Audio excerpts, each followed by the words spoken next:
Hello class 9th के students. तो मैंने पिछली वीडियो में आप सभी को एग्जाम्पल 6 और एग्जाम्पल 7 कराया था। आज मैं आप सभी के लिए एग्जाम्पल 8, 9 लेकर आया हूं। तो हमारा एग्जाम्पल 8 है, factorize 6x² + 17x + 5 by splitting middle term. देखिए, हमको इस इक्वेशन को फैक्टराइज करना है स्प्लिटिंग मिडिल टर्म से। देखिए ये होता क्या है, मैं आप सभी को बता देता हूँ। देखिए, जो हमारा क्वेश्चन है वो है 6x² + 17x + 5। इस तरीके से स्प्लिटिंग करने का मतलब होता है कि पहले हम जो दो दिए जाते हैं, सबसे आगे वाला और सबसे पीछे वाला, उसका हम कर लेते हैं मल्टीप्लाई।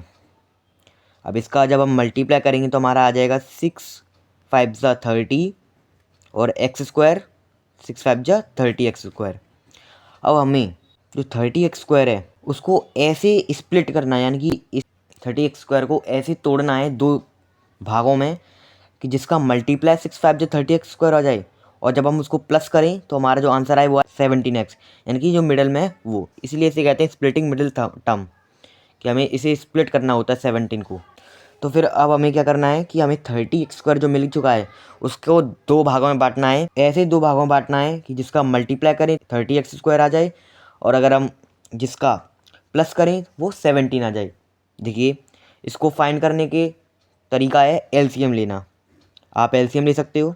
30 का एलसीएम मैं यहाँ पे ले लेता हूँ, 2 15 हो जाएगा, फिर 3 5 5 1। अब हमारे पास आ गया 2 3 5। अब हमारे पास जो नंबर आ चुके हैं इसको तोड़ने के लिए 2 3 5, ये हमारे पास 3 आ गए हैं। अब हमें किसी एक का आपस में मल्टीप्लाई करना होगा और हमें नंबर बनाने हैं दो, क्योंकि हमें दो नंबर चाहिए स्प्लिटिंग के लिए। तो हम यहाँ पर किसी का मल्टीप्लाई करके चेक कर सकते हैं कि आंसर सही आ रहा है या नहीं। देखिए, मैं आपको करके देता हूँ। जैसे 3 2 = 6, मैंने इन दोनों का मल्टीप्लाई कर लेता हूँ 5, 3 2 = 6 हो जाएगा, फिर बचे 5, यानी कि अब मेरे पे दो नंबर मैंने यहाँ पे आ गए हैं। एग्जांपल दे रहा हूँ कि आप, मुझे पता नहीं कि आंसर सही है या गलत है, मैं आपको चेक करके बता रहा हूँ कैसे चेक कर सकते हैं। जैसे मैंने अब यहाँ पर 3 2 = 6 ये दोनों को मल्टीप्लाई कर लिया, हमारे पास नंबर आ गए 6 और 5। अब हम इसको प्लस और मल्टीप्लाई करके देख सकते हैं। देखिए 6 5 = 30, 30 आ रहा है, यानी कि मल्टीप्लाई तो ठीक है। अब हमें करना है प्लस। अब देखिए 6 और 5 कितने होते हैं, 11 होते हैं, और हमें चाहिए 17। 11 रहा है, यानी कि जब हम प्लस करेंगे तो ये गलत आ रहा है, यानी कि ये नंबर नहीं हो सकता। 6 और 5 ये नंबर नहीं हो सकता। अब मैं ले लेता हूँ, जब मैंने 2 और 3 को दिया था तब हमारा आया था 6। अब मैं यहाँ पे 3 और 5 को ले लेता हूँ, तो ये हमारा आ जाएगा 2 तो रह जाएगा अकेले, 5 3 = 15। अब हमारे पास ये दो नंबर आ गए हैं। अब इनका भी चेक कर लेते हैं कि प्लस और माइनस कैसे हो रहा है। देखिए 15, अब जब मैं इन दोनों को मल्टीप्लाई करूँगा 15 2 = 30, यानी कि मल्टीप्लाई सही आ गया। अब मैं इसको प्लस करके देख लेता हूँ। 15 और 2 कितने होते हैं, 17, यानी कि जो बीच का नंबर है वो 17, वो यहाँ पर प्लस कर आ गया, यानी कि 15 और 2 17, यानी कि प्लस भी सही है। यानी कि जो हमें दो नंबर फाइंड करने थे स्प्लिटिंग कर वो हमारे पास आ चुके हैं 2 और 15।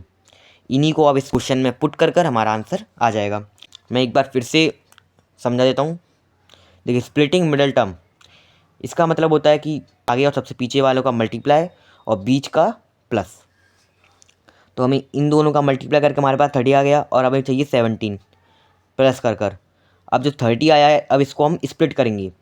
हमारा पहला टास्क होता है, पहले हम आगे वाला नंबर और पीछे वाला नंबर को मल्टीप्लाई कर लेते हैं, फिर उसको हम स्प्लिट करते हैं, यानी कि एलसीएम ले लेते हैं।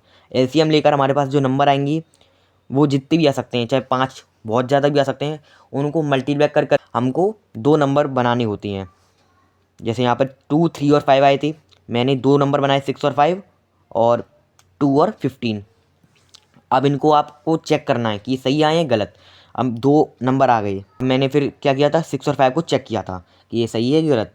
मल्टीप्लाई तो सही आ गया था 6 और 5 में, 6 5 = 30, लेकिन प्लस करो तो 17 नहीं आ रहा था, तो यानी कि ये तो फिर गलत हो गया। जब मैंने 2 और 15 किया, 15 2 = 30, मल्टीप्लाई सही आ गया, और 15 और 2 17, यानी कि प्लस भी सही आ गया। यानी कि हमारे जो दो नंबर ढूंढ रहे थे हम इस क्वेश्चन के लिए वो थे 2 और 15। तो ऐसे हमको नंबर फाइंड करने होती हैं, और ऐसे ही हमको फैक्टराइज करने होते हैं। चलिए अब मैं आपको यहाँ पे करके दिखा देता हूँ कि हमारे पास दो नंबर तो आ गए। अब आपके पास जितने भी क्वेश्चन आ सकते हैं, अब आप नंबर फाइंड कर सकते हो स्प्लिटिंग मेथड से। चलिए मैं यहाँ पे लिख देता हूँ 6x² प्लस 17x+5। हमारे पास जो नंबर आए थे वो आए थे 2 और 5। अब मैं इसी को ऐसे लिख देता हूँ 6x²। अब देखिए अब हमें 17 को तोड़ना है। यहाँ पे मेन क्वेश्चन वही है, स्प्लिटिंग मिडिल टर्म, यानी कि जो बीच वाला नंबर है उसको हमें तोड़ना है। उसकी जगह पे हमको क्या लिखना है, 15 और 2। अब हमें 15 और 2 को ऐसे लिखना है कि प्लस करो तो 17 आ जाए और मल्टीप्लाई करो तो 30x² आ जाए। ऐसे क्वेश्चंस में हमें बीच वाले को तोड़ना होता है, इसलिए इसका मतलब है स्प्लिटिंग मिडिल टर्म। अब इसकी जगह हमको जो दो नंबर फाइंड किए थे हमने वो लिखनी है। तो हमने जो नंबर फाइंड किए थे वो 2x प्लस 15x+5।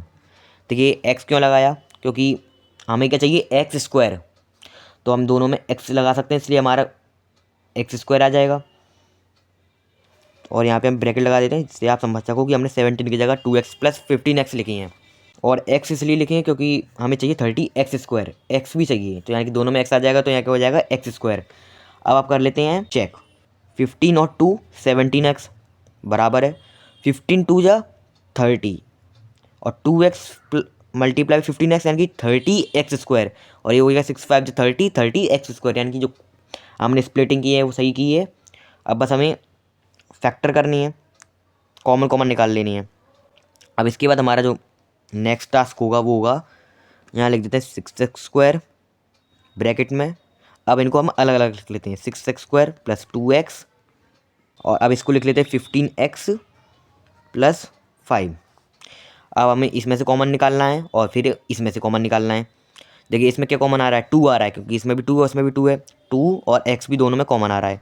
अब हमारे पास अंदर बचेगा, 6 में डिवाइड लगाएंगे तो अंदर बचेगा 3 और एक x बाहर आ गया, यहाँ पे x² है तो अंदर एक x रहेगा, प्लस ये 2x पूरा बाहर आ गया, यानी कि जहाँ पर भी कुछ बचता नहीं तो वहाँ पर हम 1 लिख देते हैं, तो यहाँ पर हमारा आ जाएगा 1।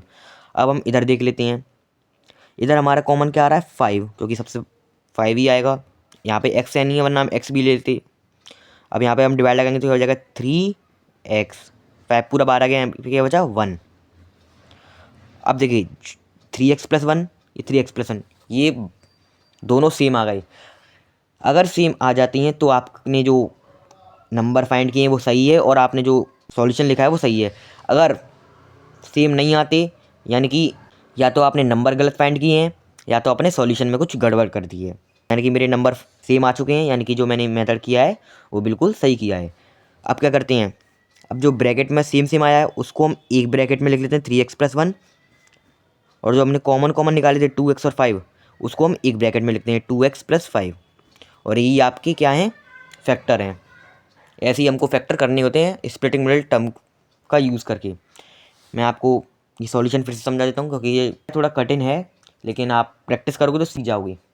मैं आपको फिर समझा देता हूँ, 6x², फिर हमने 17x की जगह जो नंबर फाइंड किए 15 वो हमने यहाँ पर लिख दिए। उसके बाद हमने इन दोनों नंबर को अलग ब्रैकेट में और इन दोनों नंबर को अलग ब्रैकेट में लिख लिया। उसके बाद हमको क्या करना पड़ता है, इनको कॉमन लेना पड़ता है, तो कॉमन लेकर हमारा बचा 3x+1 और उसमें भी 3x+1। अब जो कॉमन कॉमन आते हैं ये सेम उसको हम एक ब्रैकेट में लिख दें 3x+1। जो हमने कॉमन निकाला होता है 2x, इसे कॉमन निकाला था और 5 निकाला था, उसको हम अलग ब्रैकेट में लिखते हैं 2x+5। और ये आपका आंसर है और आपका जो एग्जाम्पल 8 है वो एंड हो गया है। अब हमारा एग्जाम्पल 9 है फैक्टराइज, इसमें भी हमको फैक्टराइज करना है, y² - 5y + 6। अब इसमें जो मेथड दिया है वो क्या दिया है, यूजिंग फैक्टर थ्योरम, उसमें दिया था स्प्लिटिंग मिडिल टर्म। अब इसमें फैक्टर थ्योरम यानी कि फैक्टर की हेल्प से हमें फैक्टराइज करना है इस क्वेश्चन को।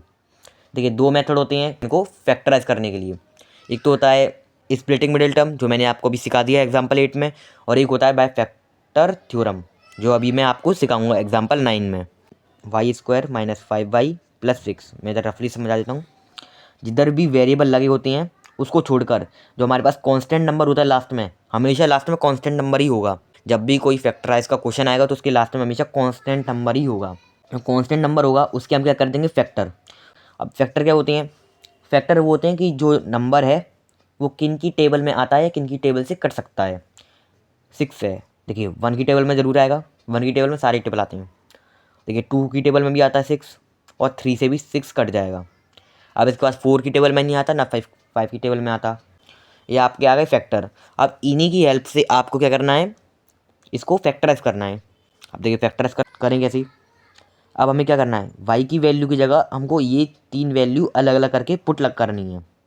जब हम पुट करेंगे तो आंसर आपका जो आए, अगर 0 आए तो वह उसका फैक्टर है, अगर नहीं आए तो फैक्टर नहीं है।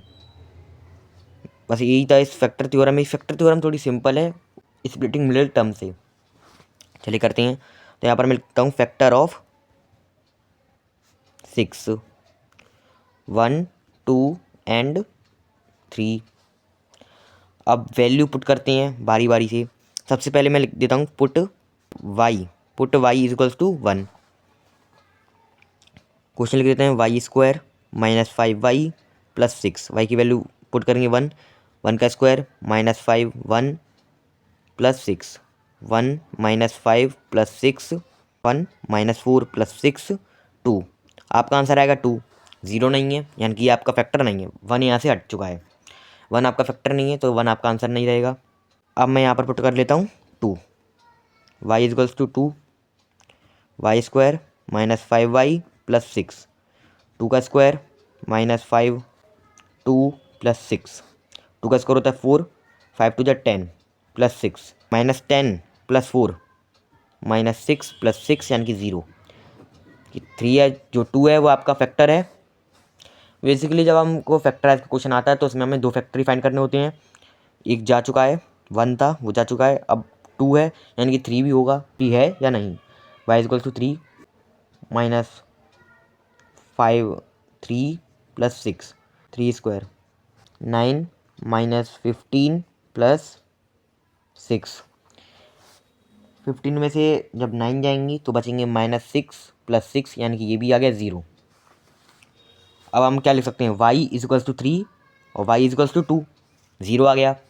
देखिए जब इस 2 को आप इधर लाओगे, 2 को y के पास लाओगे तो जो 2 प्लस में है वो क्या हो जाएगा, माइनस का हो जाएगा। तो यहाँ पे लिख देंगे y माइनस 2। ये आपका क्या बन गया, एक फैक्टर बन गया। एग्जाम्पल 8 में 3x प्लस 1 था, वैसे ये आपका y माइनस 2 एक फैक्टर बन गया। अब y इक्वल टू 3, अब इस 3 यहाँ पर पॉजिटिव है, y के पास लाओगे क्या बन जाएगा, नेगेटिव। तो यहाँ पे y की वैल्यू क्या जाएगी, माइनस 3, और ये आपका सेकंड फैक्टर बन गया। और बस आपको क्या लिखना है यहाँ पे, मैं यहाँ पे लिख देता हूँ, जगह नहीं बची है। आप साफ़ सफाई से करना, ऐसे कर दिया है, आप अच्छे से करना। पहले आप y के फैक्टर दिखाना, जो मैंने y माइनस 2 ऐसे लिखा है, फिर उसके बाद आप ये करना, फिर आप फैक्टर नीचे दिखा देना आंसर में। तो मैं यहाँ पे रफली लिख देता हूँ, जो आपके फैक्टर बन जाएंगे वो आ जाएंगे y माइनस 2, वाई माइनस 3, और यही आपका आंसर है। ऐसे आपको करने होते हैं फैक्टर थ्योरम। जब आपको दिख जाए फैक्टर थ्योरम क्वेश्चन में दी हो तो आपको ऐसे करना है, और अगर स्प्लिटिंग मिडिल टर्म दी हो तो आपको वैसे करना है ऊपर वाला। मेरे हिसाब से तो एग्जाम्पल 9 थोड़ा सिंपल था एग्जाम्पल 8 की जगह, और जो आपका आंसर आ चुका है वो आ गया y माइनस 2, वाई माइनस 3। मैं आपको फिर से समझा देता हूँ कि कैसे करना था। तो एक कांस्टेंट नंबर होता है, उसके फैक्टर किए, फैक्टर लिख के अब वैल्यू पुट कर देखना है कि 0 आ रहा है या नहीं। अगर 0 आ रहा है तो उसका फैक्टर है, नहीं आ रहा तो नहीं है। 0 आ गए थे दोनों में तो यहाँ की y इक्वल टू 2 और y इक्वल टू 3 लिख सकते हैं। अब इस 2 को इधर लाओगे तो y माइनस 2 हो जाएगा, और इस 3 को इधर लाओगे तो y माइनस 3 हो जाएगा, और ये आपके दो फैक्टर हैं, y माइनस 2 और y माइनस 3, और ये आपका आंसर है। और आपका जो एग्जाम्पल 9 है वो कंप्लीट हो गया है। आज की वीडियो में मैंने आप सभी को एग्जाम्पल 8 और एग्जाम्पल 9 करा दिए हैं। नेक्स्ट वीडियो में आप सभी के लिए एग्जाम्पल 10 लेकर आऊँगा। आज की वीडियो के लिए बस इतना ही। वीडियो अच्छी लगी इसे लाइक करो, सब्सक्राइब करो, शेयर करो, और अगर कोई डाउट रह गया हो तो उसे कमेंट सेक्शन में बता देना। Thank you.